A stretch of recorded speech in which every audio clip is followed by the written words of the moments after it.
while ago, I made a response to David Pallmann's case for the resurrection, and sometime after that, David actually made a response video answering some of my points. I thought it was a very cool thing because my channel is quite small, and this is the first time that somebody makes a response to me. So I actually had a conversation with David on my channel, and he's a very cool guy, and he knows a lot about these topics. So feel free to check out his channel if you're interested in Christian apologetics. Anyway, in this video, I'm going to respond to some of David's criticism.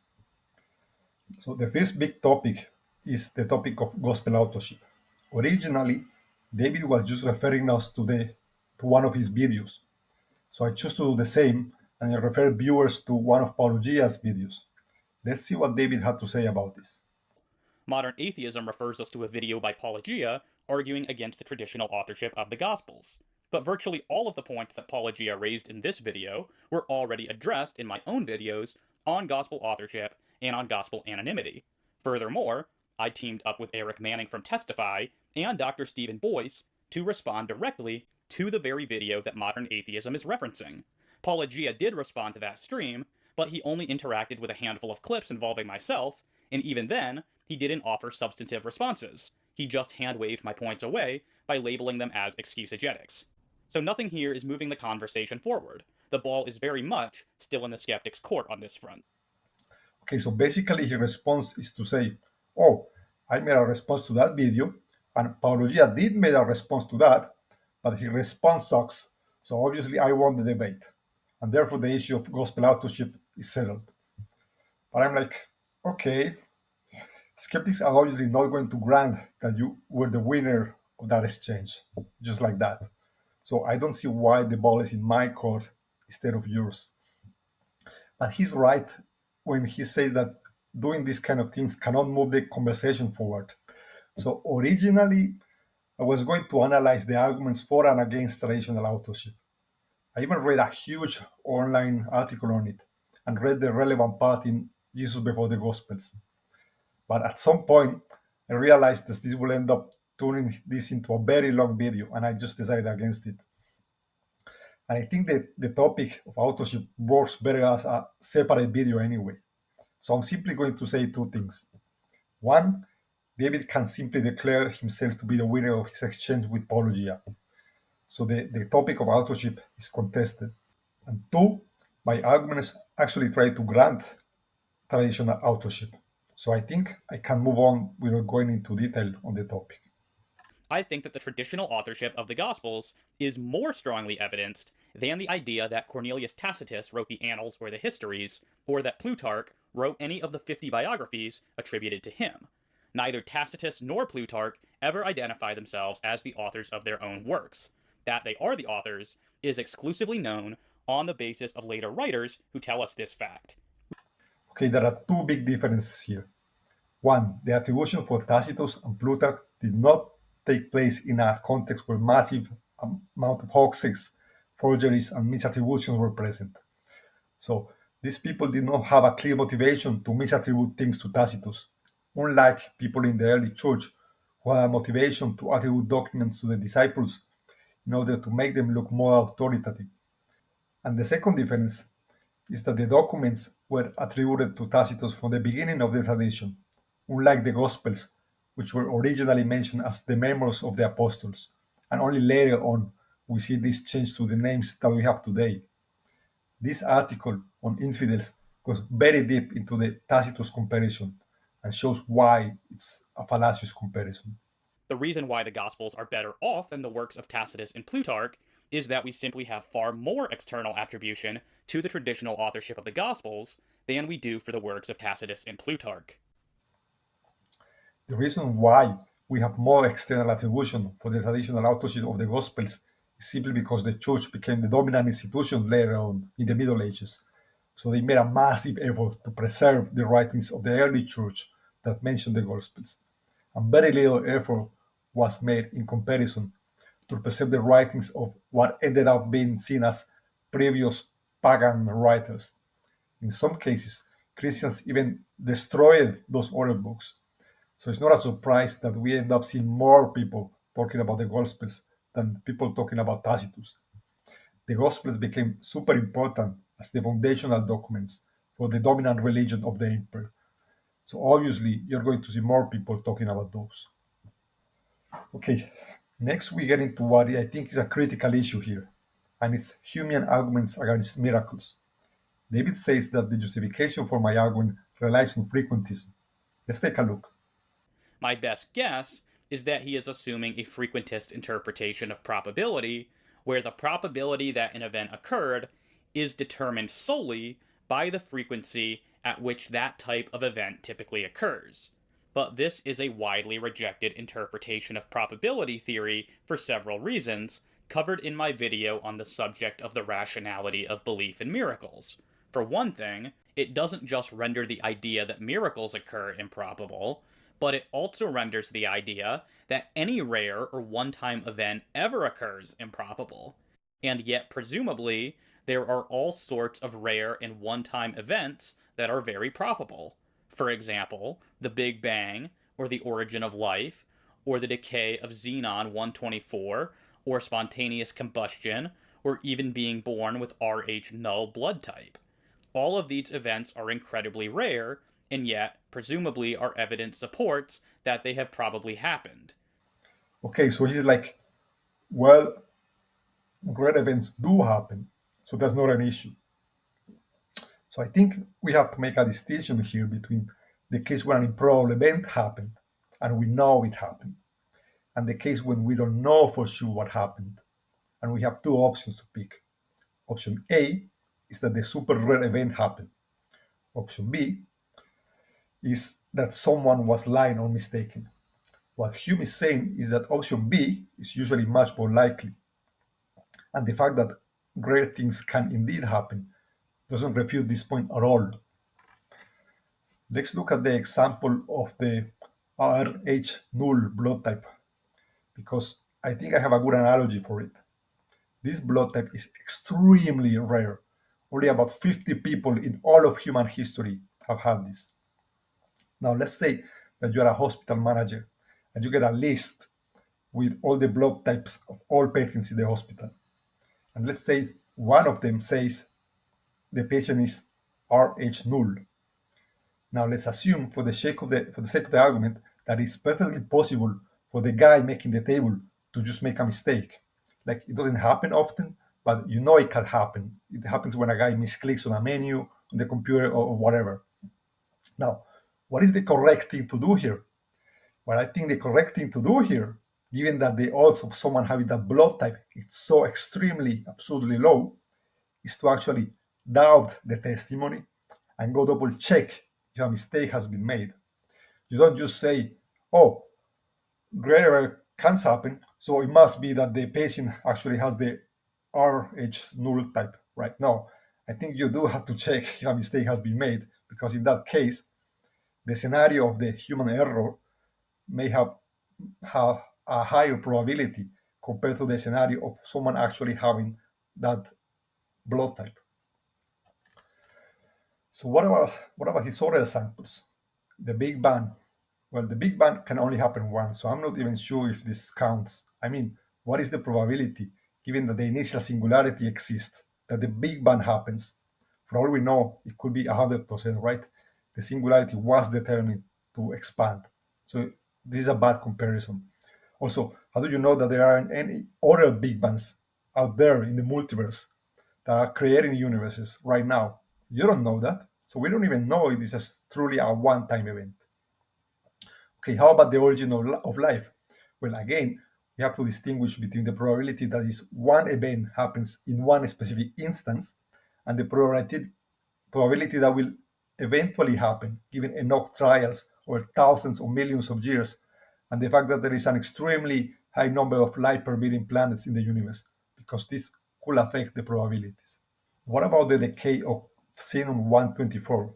This is insanely rare, yet it had actually been observed in an experiment. Okay, so what's the catch here? Did scientists get extremely lucky? No. Nobody will spend money on an experiment counting on getting super lucky, at least not normally. The catch is that one thing is the probability of one molecule of xenon 124 undergoing decay.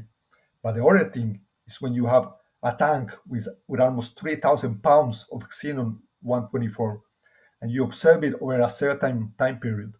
And then you look at the probabilities that at least one of the molecules in the tank will decay. How many individual molecules do we have in 3,000 pounds of xenon? Well, I don't know, but the answer is like a bazillion of them. Right? So many that the odds end up being high that we will observe the phenomena at some point. And by the way, let's just consider the example of super rare events in physics and stuff like that. David talks about this in his original video about Hume. So yeah, there are some events in nature that are super, super rare, but we know that they can happen. But here's the thing: scientists wouldn't just take your word for it if you told them that you have observed this event. Scientists will never accept that, right?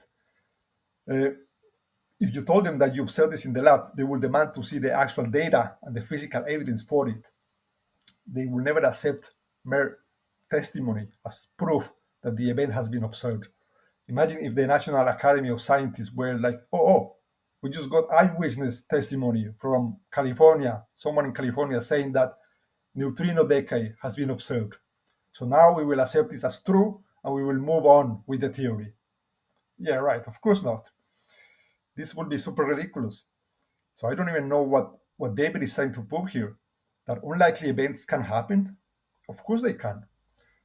I think aliens are theoretically possible, so an alien abduction could, in theory, happen. But that doesn't mean that I'm just taking your word for it. Okay, next we get into the topic of the martyrdom or persecution of the disciples. David says that the disciples would have seen that Jesus got unalive and would have been afraid to keep the movement alive.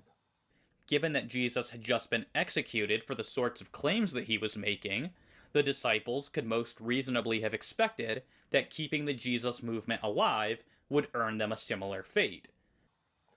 But look at how far Jesus had to go before he got arrested. He was claiming to be the Son of God. He had just entered Jerusalem as king. He had recently caused a massive public disturbance at the temple. He had spent 3 full years annoying the Jewish authorities and so on.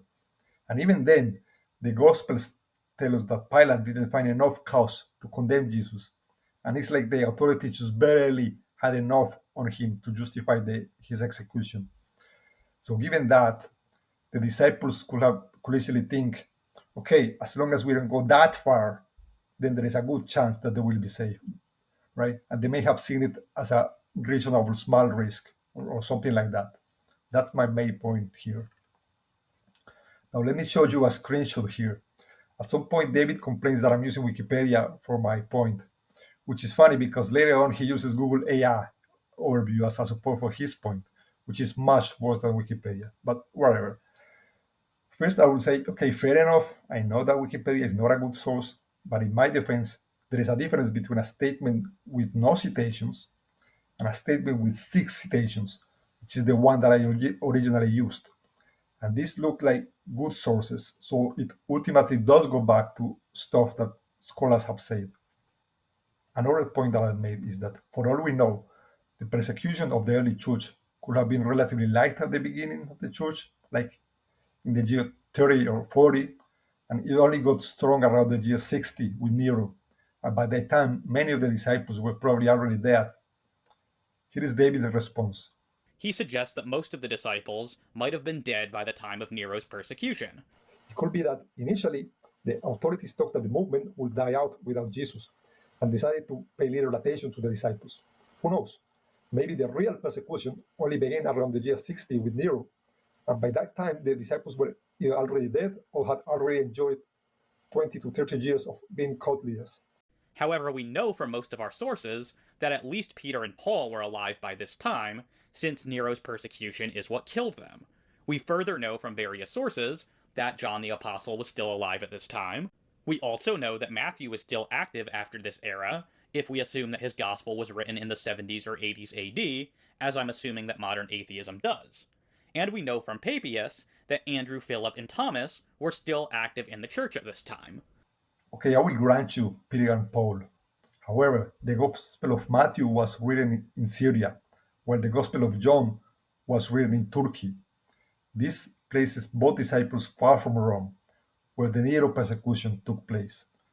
In fact, even regular Christian tradition says that the disciples went all over the world preaching the gospel, and some of them made it to very far places in Asia.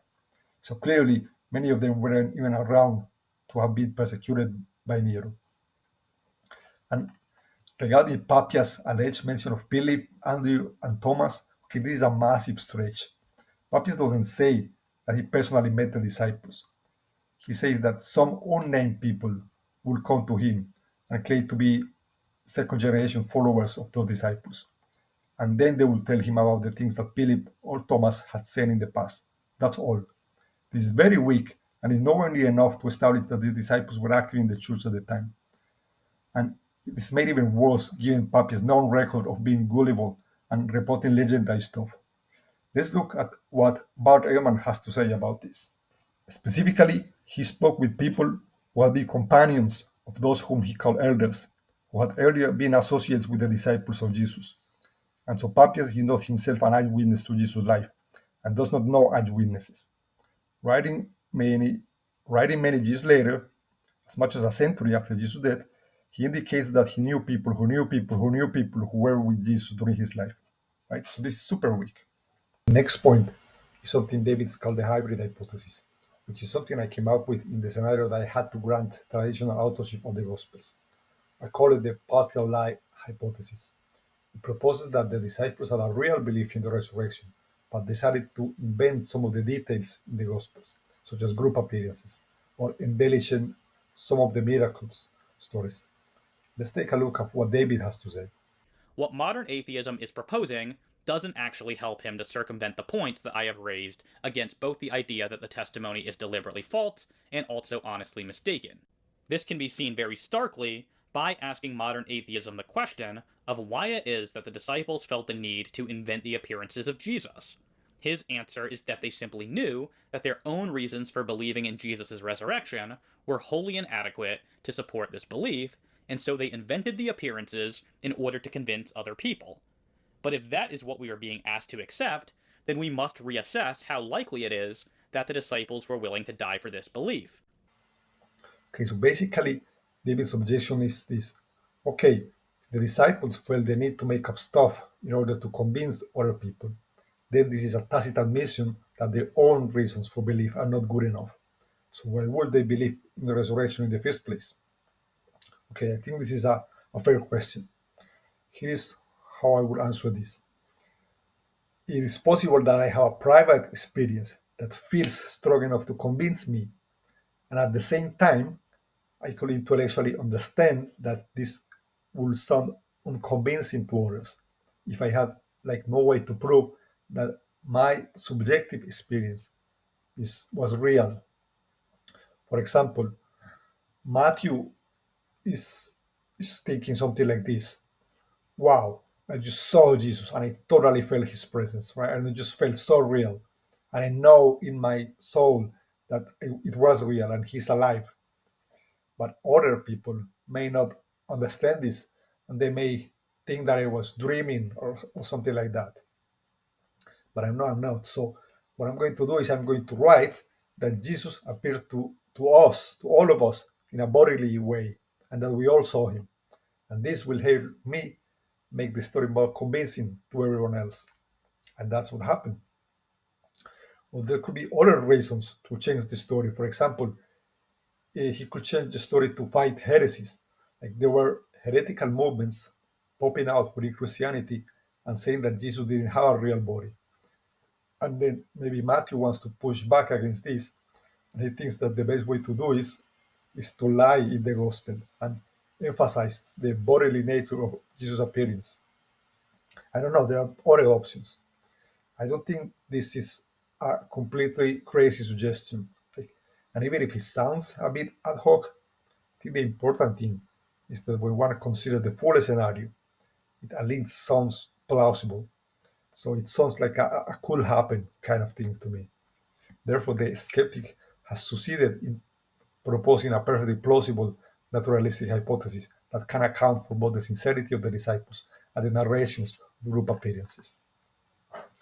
Now, at some point later, I say that we know that the disciples, the gospel writers, were lying because all of the contradictions we see on the narrations. David's response to that is to say that a contradiction could also arise because of a normal mistake. So it doesn't necessarily imply that the authors were lying. Even if there are mistakes and contradictions within the Gospels, it doesn't follow from this that the Gospel authors lied. The mistakes could be the result of good faith misunderstandings on the parts of the authors. Now, generally, I would say, sure, fair enough. A contradiction can also appear because of a mistake. But in the case of the gospel, I think the kind of contradictions we have are those that show that the authors were inventing details to suit their particular theological agenda. Alex O'Connor made this point in a debate. For example, if we have two historical accounts and one author says, okay, this person was 33 years old. The other guy says this person was 34 years old. One could say, okay, just someone made a mistake, right? But here's the thing: if one account says he specifically had to be 33 because the 33, the number 33 has a special symbolic significance, and the other guy says that he was specifically 34, and this is very important because the number 34 has this other theological significance, right? Now, that will be weird. Now let's take a look at what Alex O'Connor says. Now imagine that the gospel writers had written what you just said. Imagine in the actual texts, one of them said he was 33 when he died because of the number 3 in its significance. Correct. And another said that he was 34 because of the number 4 in its significance. That would be a contradiction. And in that instance, not just a historical contradiction, but a spiritual and theological one too. So yeah, it all depends on the kind of contradictions that we have. I also think it depends on the number of total contradiction. If we have one or two, one could say, okay, maybe a mistake happened. But if we have like many of them, at some point it's like, okay, the best explanation for this is that they were inventing details from from general stories. Okay, next point. David originally said that the skeptic needs to combine two improbable things: a body being stolen and hallucinations taking place, and that the combination of these two things is much more improbable than any individual thing. My response was to say that the two events are not totally independent because the finding of an empty tomb could precisely be the thing that triggered the hallucinations. David's response to that is to come up with a very weird analogy that actually ends up refuting his point. Now let's take a look. But the major problem here is that this does not actually avoid the fact that modern atheism is still compounding the improbability of his hypothesis by adding two improbable hypotheses together. For example, if I were to suggest that I owned both a magical genie in a bottle and also a dragon, it wouldn't do anything to improve the low probability of both of these hypotheses by saying that the genie caused the dragon to exist because he was granting my wish to have a dragon. It still remains the case that my whole hypothesis requires two very improbable postulates, which together compound the improbability of the whole. And the same applies to the idea that the empty tomb caused the mass hallucinations. Oh boy, this is so wrong. David is super mistaken here, and it's very easy to show. Let's say that the probability of me owning a genie is 1%. Now, let's say that the probability of me owning a dragon is 1%. But now, let's say that the probability of me wishing for a dragon, if I have a genie, is 100%. So the probability of the dragon given the genie is 100%. Now, looking at all of that, is the question: what is the probability of me owning both a genie and a dragon? The answer is obviously 1%. Now, David will say that we need to compound both probabilities. So the answer is 0.01%. But this is clearly false. The answer is 1% if the genie always creates the dragon. So the prior probability of the dragon becomes irrelevant. So I think David's point is not only wrong, but like obviously wrong. If I tell you that I have a genie and I wish for a dragon and the genie magically made the dragon, you cannot tell me, oh, this is improbable because dragons are unlikely. No, no, you have to check if genies are unlikely, not if dragons are unlikely, right? I mean, how could David not see this? It's funny because it's like he somehow managed to create an analogy that perfectly refutes his point. Next is the topic of group hallucinations. My argument was to go to Dale Allison's book and show that there are some other alleged examples of group hallucinations in history. Now, David's approach here is to go to some specific cases and try to find difference that show that these cases are not analogous to the disciples seeing Jesus. First, let's take a look at the case of two guys trapped in a mine. He gives the example of the 1963 Shepton mining disaster in Pennsylvania, where Dave Phelan and Hank Throne claim to have had the same vision while being trapped inside of a coal mine. So the situation is one where the two people involved are in a prolonged state of sensory deprivation, oxygen deprivation, and a prolonged state of danger. It is well known that people in these sorts of life-threatening situations are more susceptible to hallucinations and delusions. Moreover, they were talking to each other, specifically describing what they were seeing to each other. In this case, it's not that difficult to understand why two people who are already in a hallucinatory state and are describing their hallucinations to one another might have similar hallucinations at the same time. This is relevantly different from the situation in the Gospel. Okay, so the disciples may have not been exactly trapped in a mine, but there would have been other factors that could act in a similar way. For example, they would have been under intense stress out of fear of persecution, and they would have likely been sleep deprived over all of the things that happened. YouTuber Steven from the Skeptical Agnostic made this point in a video. If you were going to ask, like, what's the best, like, if you were going to create mass hysteria in a petri dish, where would you create it? And it would be like, this is the perfect time. You have a movement whose leader was just brutally crucified, he's dead, and now these people are, not only they're trying to pick up the pieces and move on, but they're worried about persecution themselves. They're probably sleep deprived. I mean, I guarantee you, like, the disciples were not sleeping well after that happened. These are all like a breeding ground for different types of anthropological and psychological phenomena like groupthink and mass hysteria and social contagion, and group enforced cognitive bias, like all these types of things that could have contributed to whatever type of experience they had. But Another thing, David says that the two guys in the mine could talk to each other. And I'm like, okay, so what? The disciples could talk to each other as well. What is that supposed to prove?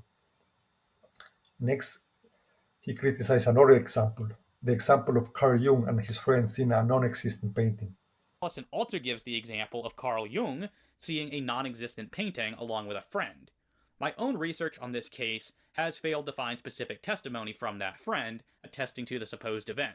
Okay, last time I checked, we don't have the first hand testimony of Thomas either.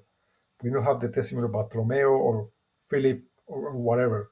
So I think we're both in the same boat here. And Jung himself is just known to have experienced intensely vivid visions and hallucinations throughout his life.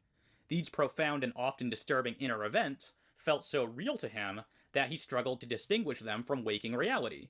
So Jung just seems to be the sort of person who was exceptionally prone to having hallucinations. Well, we don't know if any of the disciples were prone to visions or hallucinations. For all we know, they could have been. So we actually lack the data to say, oh, Carl Jung was prone to hallucinating, unlike the disciples. And by the way, Richard Carrier has made a case for why the early Christian community was full of seizure types and hallucinating types. And he's pointing us to the reported phenomena in Acts, such as talking in tongues and seeing the Holy Spirit and stuff like that, and how common this was in the early church, according to Acts. So maybe some of the disciples were indeed the kind of people who were prone to getting visions. Who knows? Now, David also says that psychologists don't really accept the possibility of group hallucinations, and that this is more a parapsychology kind of thing, and this also is kind of dubious. Allison, and by extension modern atheism, cannot unproblematically appeal to the examples cited by Allison to establish the reality of group hallucinations. And this is especially so when the consensus of modern psychology is against them on this. They have to appeal to the highly suspicious field of parapsychology to find examples of group hallucinations. Okay, I think this point deserves some elaboration because I think to a certain degree there is some truth to what apologists usually say here, and is that group hallucinations don't really happen. It's like if you have 11 people in a room, what are the odds that all 11 of them are going to have an hallucination of literally seeing Jesus eating fish with them? Okay, they're pretty much zero. I think. I would agree that this is super unlikely, and that's not what skeptics are proposing. It's a bit more nuanced than that. What skeptics are talking about is something like group experiences. Let me tell you about something that illustrates this. Think about the kind of group experiences that happen today in modern charismatic Christian churches. Let me show you a short video of this.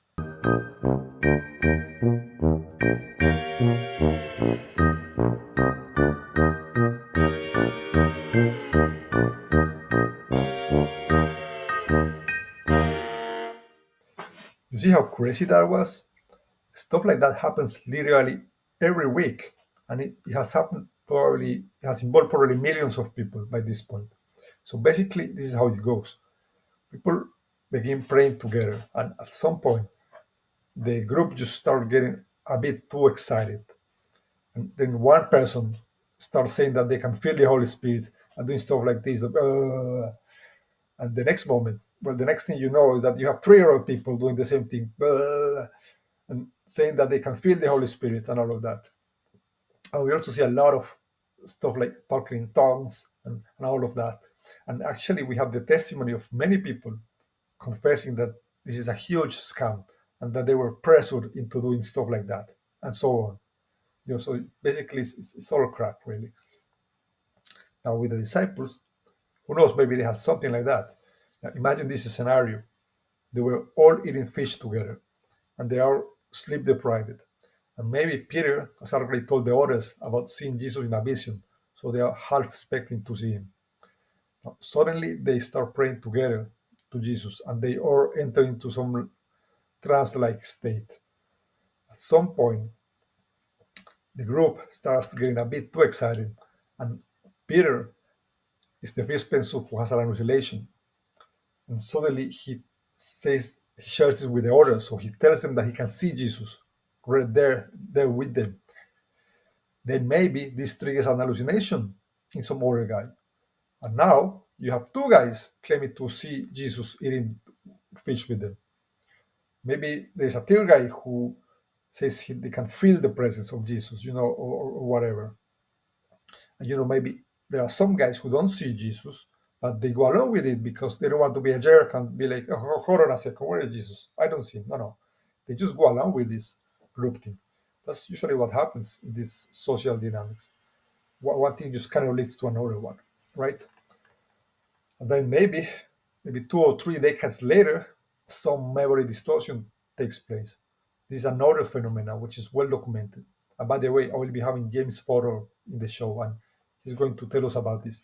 And basically, it's incredibly common for people to misremember how things actually happened, especially when they're easily suggestible or have been exposed to other versions of the story. So, 2 or 3 decades later, after the event, the story being told is that they were all eating fish together and Jesus appeared to them. So, maybe Peter was the guy who began hallucinating, and Matthew was the guy who also saw Jesus after Peter shared his vision, right? That accounts for 2 of the narrations we have. What about John? Well, John was the guy who didn't want to be a jerk, so he decided to go along with it, right? So my point is that we can easily go from one crazy group experience where a few guys hallucinate Jesus to a concrete narration about Jesus eating fish with the entire group, right? I don't think that this scenario is like completely absurd or that it requires an unreasonable amount of stretching of the kind of phenomena that have been observed to happen. Okay, next is one of my favorite topics, gospel contradiction. So we are looking at the contradiction in the resurrection accounts. The first one is the issue of which women went to the tomb. What David said in his video, and he also said this in our debate, is that maybe different communities knew different women, and the Gospels writers were customizing their narrations toward these communities. The problem here is that, as we have seen, the Gospels were written in far places such as Syria or Turkey. Chances are that these people of those communities wouldn't know about any of the women anyway. So I don't see a factor of differentiating the communities that can explain why they specifically knew about Salome instead of Joanna or whatever. Another contradiction is the issue of how many angels were there at the tomb. Some gospels says there was one angel, while other gospels say that there were two angels at the tomb. So what David does here is point out to a story his father told him that allegedly explains why people sometimes choose to word things this way. For example, I recall my father telling me a story about my uncle, his brother, and himself going to Disney World in the late 1980s. I later found old photos of that trip, and it turns out that my father and my uncle were accompanied by several other friends on that trip. So why did my father only mention himself and my uncle? Well, obviously because they were the only people from the trip that I knew, so mentioning the others would have been uninteresting to me. It's actually rather common for people to be selective in this way when telling stories. What I would say here is that I just don't think the two cases are comparable. I can perfectly see why a person would word things like that in the case of a trip, but I just don't see it being the same in the case of the angels. If I tell you I was at a trip with your Uncle Bob once, right? This is fine because the other people are relatively important to you.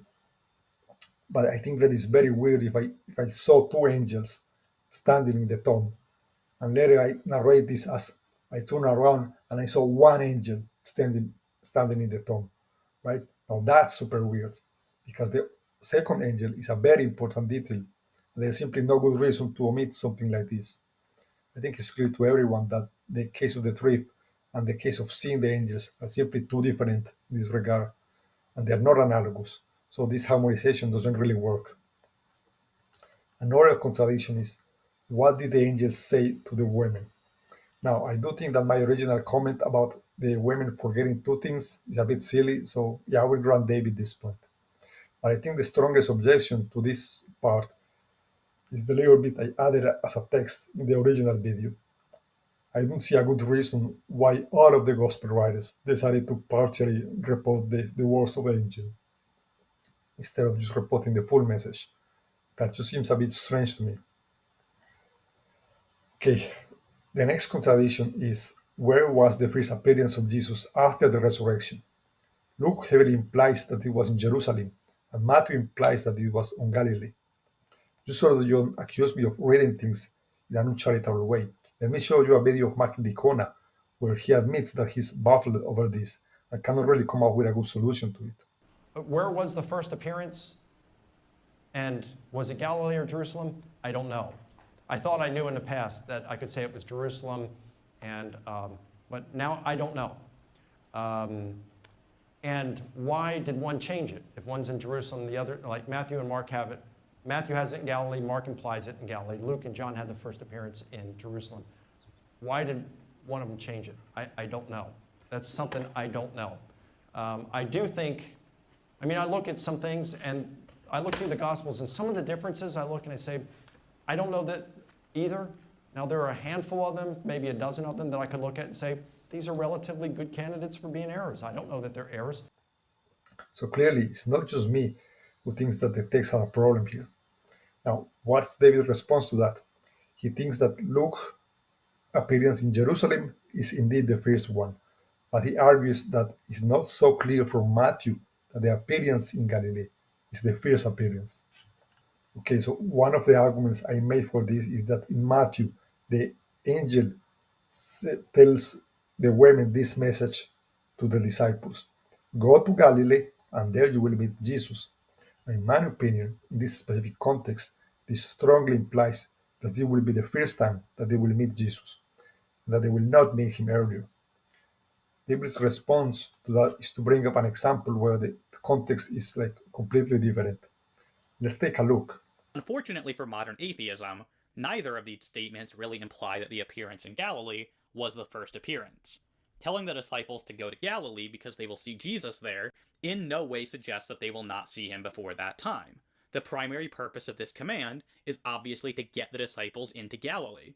If I tell my friend that I will see him at a party next month, this obviously doesn't in any way imply that I won't see him before then. Well, again, it depends on the context and the circumstances of how often you see your friend and all of that. For example, let's say a general sends a messenger with a command to his troops, and it says, Go to the next town in 2 days. and I will meet you guys there. Now, do you expect to meet the general tomorrow, like at lunch or something? Of course not, because this will make the messenger completely unnecessary. I think it's obvious from the command that the next time you will meet the general is in 2 days. The general was planning to meet the troops at lunch the next day. He could have just told them himself to go to the next town in 2 days, right? So in the same way, there was zero need for the angel to tell the disciples to go to Galilee. Jesus just could have commanded that himself when he was with them in Jerusalem. So this makes the message of the angel completely unnecessary and kind of absurd.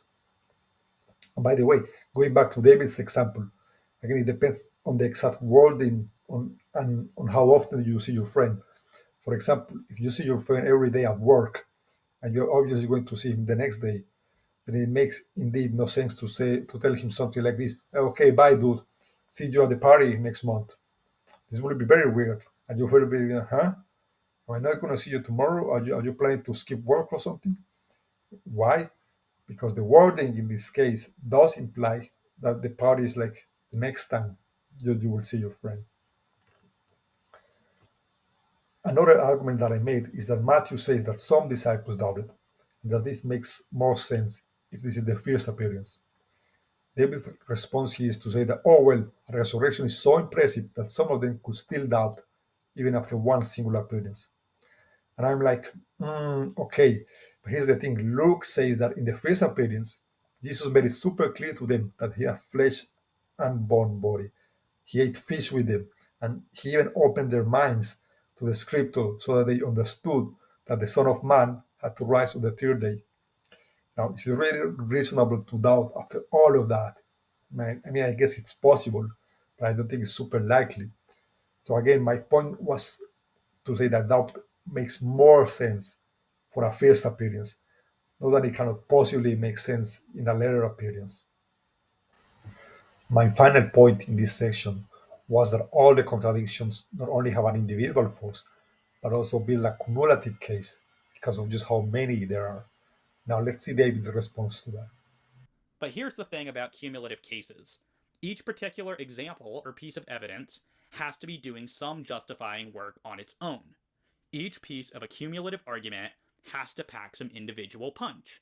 You can't expect a bunch of arguments which have no individual effect to somehow add up to a larger overall effect for the same reason that you can't add a bunch of zeros together and expect to somehow get a sum greater than 0. 10 times nothing is still nothing. If the moral argument has no force all on its own, as my video contends, then it cannot add anything to a cumulative case. The exact same point applies to modern atheism here. If none of his examples of contradictions pack any individual force, as I have contended, then it doesn't help his case to say that all of the examples together have cumulative force. 10 examples of putative contradictions do not gain more force if none of those examples can hold water in the first place. I'm not sure David understands the difference between a probabilistic argument and a logical argument. The comparison with the moral argument is a bad one because the moral argument is not a probabilistic argument, but rather is a logical argument. It either completely succeeds or fails, unlike something like the fine-tuning argument, which states that there is a high probability of God existing. David seems to imply that if the apologist can come up with a possible defeater for a contradiction, no matter how convoluted or unlikely it is, then this automatically reduces the strength of the contradiction all the way down to 0. So at the end, you have 10 times 0 and you have nothing, right? This is absurd. That's not how probabilistic arguments work. Let me explain a bit. With contradictions, you basically have two hypotheses. Hypothesis number one, contradictions are there because the authors were inventing. And hypothesis number two, contradictions happen because this weird situation presented itself and different authors decided to narrate things in a certain way, right? So every additional instance of a contradiction increases the probability of hypothesis number one because the hypothesis becomes a parsimonious way to explain everything, while putting additional strain on hypothesis number two because now you need one additional scenario that explains how the second contradiction came to be. And you need both scenarios to be true. And David said earlier that my partial lie hypothesis was ad hoc. Well, I find most harmonizations to be super ad hoc. Like Dan McLaren says, they basically work by gearing up some weird scenario that makes the contradiction logically go away, but that scenario is usually weird or unlikely in the first place. I'm going to give a few examples. Example number one. I didn't talk about this one during the original video, but I brought it up during our debate. There is a part in John when Mary Magdalene goes back to the disciples and says to them, "They have taken the body of Jesus and we don't know where they put him." But according to the other Gospels, the angels at this point had already told Mary that Jesus had resurrected. So this is a very weird thing to say in this situation. David's solution during our debate was to say that Mary could have become separated from the group of women at some point between them discovering the empty tomb and the angels appearing to them. But this is super weird and ad hoc because in the Gospels, the angels appear like practically at the same time that the women discover the tomb. Happens like right away. And there is absolutely nothing in the narration that hints that Mary could have gotten separated from the group, right? So one only arrives at this scenario out of an apologetic need to absolutely harmonize John's account with the others. I made a full video about this contradiction. Feel free to watch it if you want. Another example is the temple cleanse contradiction. There is a contradiction between John and the synoptics in the timing of the event. The way many apologists harmonize this is to say that Jesus must have cleansed the temple in two different occasions. This harmonization is extremely ad hoc, and there is nothing in the Gospels, in any Gospel, that suggests that there were two temple cleansings, and it's extremely problematic for other additional reasons. I also made a full video about that one. But once again, this shows the weird and convoluted stuff that apologists have to make up in order to solve all the problems in the Bible. Finally, here's what I think. One can always come up with some way to harmonize a contradiction. If one gospel says that Jesus died in Galilee and another gospel says that Jesus died in Jerusalem, you will just say that Jesus was crucified right in the border between Galilee and Jerusalem. So that half of his body was in Galilee and the other half was in Jerusalem, right? Or if a gospel says that Pontius Pilate was sitting at the time that Jesus went into the palace, and another one says that he was standing, then apologists will say something like this. Or I think Pilate was doing aerobics by the time Jesus came. So he was technically standing, but at the same time, he was also like sitting in the air, right? So that there is no contradiction. So yeah, you can always harmonize almost anything you want. Now, to finish this section, let me ask a question to David. What hypothetically would the Bible have to say to be contradictory? Can you give an imaginary example of two discrepant verses that could not possibly be harmonized with the kind of techniques that apologists use? Because if you can't, well, I think this will prove my point. Okay, the next topic is the story of the risen saints in Matthew. Now, the primary reason for thinking that Matthew made this up is an argument from silence, according to which no other sources mention the event. I had challenged this claim by pointing out that the Odes of Solomon appears to be an independent and early source, which confirms this event. Modern atheism doesn't challenge me on this. Yeah, I kind of forgot to respond to that in my original video. I remember thinking back then, this is true, how come apologists almost never bring it up? Well, I looked it up and now I see why. The Odes of Solomon belong to the genre of poetry, and it was a special kind of poetry that was performed with music. So basically, these are music lyrics. These are lyrics of a song. Everyone understands that this is fictional in nature, and it's not meant to be historical at all. There is a part in the odes that generally speaks about taking dead bones and giving them life. And according to David, this allegedly implies that this event actually happened in history, and this counts as a report of this event. But you see, just a few lines earlier, the text is talking about how God made me slay the dragon of seven heads. Are we also meant to believe that this was also an event that happened in history? That's just silly. Musical lyrics are not reported in history, they don't count in this regard. So basically, David is looking at a poem that could have been written even 100 years after the event, which is not even presenting itself as narrated in history. And he's telling us that if there is something in a poem that vaguely resembles the story of the recent saints, now this is historical confirmation of the event. That sounds super weak to me. Another thing, scholars have argued that the odes were written by a Christian, by a Jewish Christian, and that the writer could have had connections to the Johannine community. If this is the case, then the author could have had knowledge of the story from the Gospels and could be just drawing from it. Again, to compose the lyrics of this song, which didn't even have the purpose of narrating actual history. Again, this is also weak that I'm not surprised that apologists never use it in the defense of the recent saints. Now, second point, my main argument against the story of the recent saints was how come all the other gospel authors decided to omit such an important story. So David went gospel by gospel, trying to provide reasons why the authors could have omitted it. Let's take a look. For example, Mark, in my view, is early Christian charisma. It's intended to get the basic story of Jesus across for unbelievers, and as such, it is deliberately kept short and to the point. So Mark has a very obvious reason not to include this story. Okay, so Mark is short, so presumably he chose to leave some things out, right? But why did Mark choose to leave such an important story out of the gospel? If you're cutting stories in order to present a condensed narration, it seems to me that there are plenty of other things that you could have left out instead of that one. For example, Mark 14, verse 51, tells us about a guy who was almost caught because the authorities thought that he was with Jesus, but he managed to run away naked.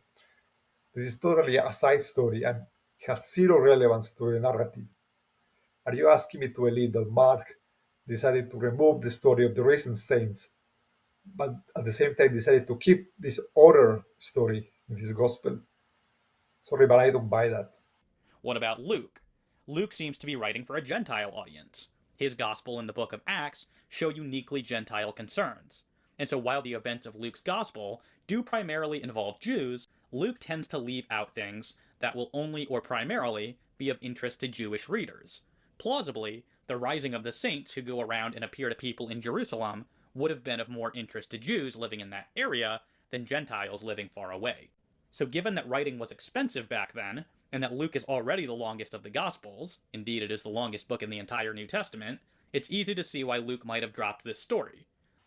If the story of the recent saints is uninteresting to Gentiles because it features stuff that happens to Jews, then Luke should have removed nearly every single miracle story because they mostly involve Jesus healing Jews and stuff like that. I don't see the logic here. This is a very important sign that tells us about the nature of Jesus, and this is important both to Jews and to Gentiles. And I don't buy the excuse that writing was expensive. Matthew tells the story in a grand total of 2 sentences. This is very little text, and it has almost nothing regarding the cost of papyrus. And if anything, the fact that Luke is the longest book in the New Testament tells us that Luke is the one less concerned about saving paper, not more. So David got this completely backwards. And then lastly, what about John? Well, John is plausibly intended to be supplemental. While many scholars think that it is independent of the synoptics, the tide of scholarship seems to be changing. Mark Goodacre has recently published an important book arguing that the author of the fourth gospel was aware of the synoptics. But John does have some stories common to the other Gospels, such as the feeding of the 5,000 or the story of Jesus walking on water. So obviously, John doesn't mind repeating some stuff if he thinks they're important. But apparently, the most impressive sign that humanity has ever seen is not important enough for him to bother to add two sentences to the narration. Okay, next is the topic of the Buddhist rainbow body miracle. Originally, I said that if God makes a miracle that seems to support Buddhism, then he's being misleading. One of David's defenses is to say that Buddhism and Christianity are not necessary, incomparable. One final point to be made here is that even if rainbow bodies did confirm the doctrines of Buddhism, there is a legitimate question regarding whether or not Buddhism and Christianity are necessarily incompatible with one another. While my own thoughts on this tend towards the conclusion that they are, it's worth pointing out that some people have thought that the two religions are compatible with one another. The key question is, do normal people see Buddhism and Christianity as being generally incompatible? And here I think the answer is obviously yes. We have many Christians trying to refute Buddhism precisely because of this.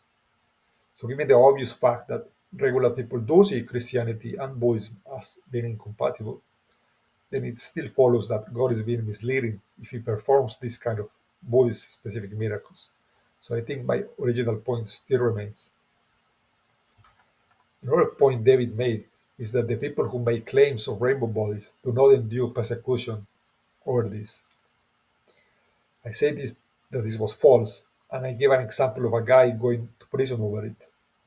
David's response to this was to say that the guy was so dumb that he was completely unaware of the well-known fact that Buddhists face persecution in China. Why does David say that? Because the guy went to the news with it. Let's take a look.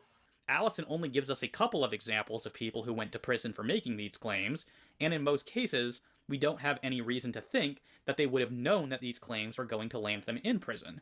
For example, Allison gives one example, which modern atheism actually cites in his response to me, where the nephew of Rakshi Topden actually went to the news with his story about his uncle achieving rainbow body. Now, this happened in communist China, where the news is owned and run by the government. So the nephew was effectively going to the authorities with his story. And what this implies is that he did not expect them to throw him in jail over telling this story.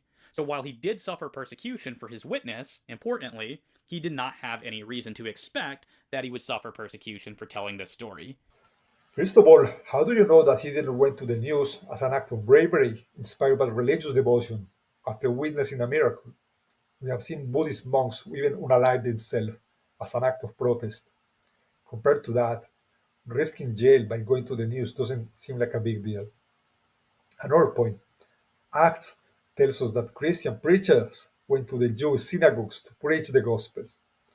Guess who was usually present at the synagogue? A person called the ruler of the synagogue, which is essentially a form of religious authority. So basically, Christians were also going to the authorities with their message. If going to the authorities is a defeater for the rainbow body miracle, then it should also be a defeater for the resurrection. Okay, now let's get into the topic of the Salem witch trials. One of the things David said is that the people falsely accusing other people in Salem didn't risk losing anything over their lives. I say that this is not true because lying in court is usually considered a serious crime, so they wouldn't risk it over nothing. Let's look at what David has to say about this. There were, in fact, no serious consequences for false witnesses during the Salem witch trials. In fact, if someone was deemed to be a false witness, it was stipulated that they could avoid perjury charges by placing the blame on their neighbors and accusing them of being witches, thereby starting the whole cycle over again.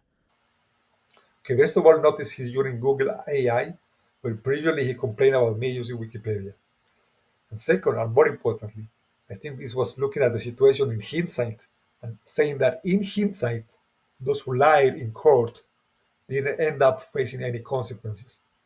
But this doesn't explain the initial round of accusations. The people who initially started accusing others of witchcraft, they didn't know that there would have been no consequences for lying. So normally they would have been risking perjury. So I think what David says doesn't completely defeat my point. I pointed to Mary Warren as an example.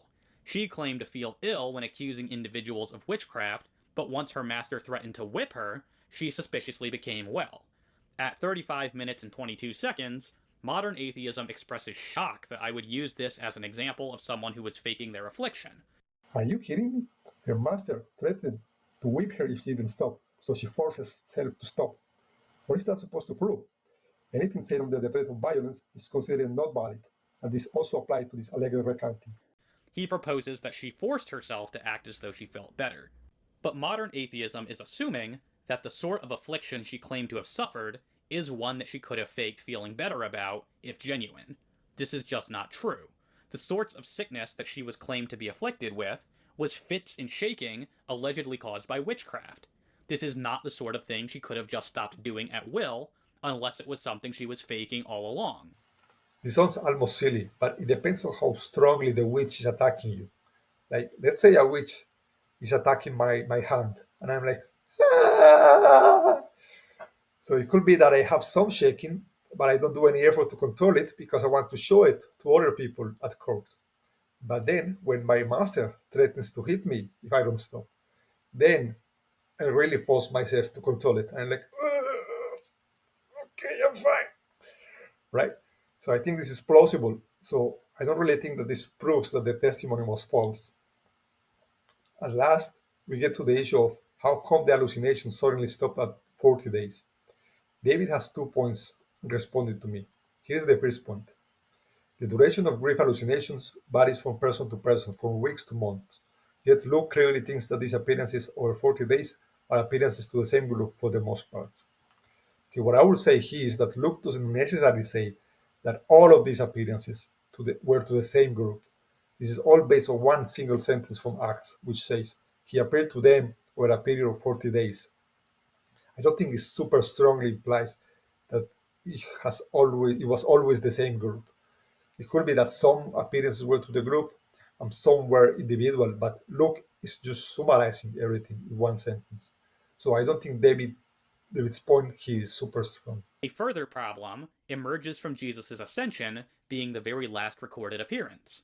Did the hallucination somehow know that this was going to be the last hallucination? Did it somehow know how to give a sense of finality to this last hallucination? That this is utterly implausible supplies a further reason for thinking that hallucination is inadequate to explain the appearances as they are described in the Gospels. Okay, I think David got this backwards. It's not that the hallucination knew that it was going to be the last hallucination and then decided to become an hallucination about an ascension and give itself a sense of finality.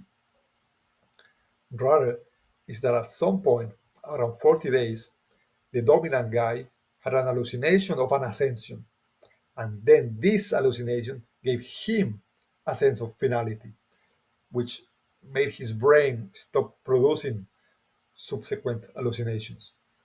And because he was the dominant guy, he communicated with the other disciples. And they also had this idea planted in their subconscious. So that's why the hallucinations stopped. Okay, that was it. To conclude this video, I want to thank David for taking the time to engage with my video. I think this has been quite an interesting discussion. And I know I didn't respond to everything, but at some point it's way too many things. So I may have skipped a few points here and there. Anyway, thanks for watching. Please like the video and subscribe to the channel. See you next time. Bye.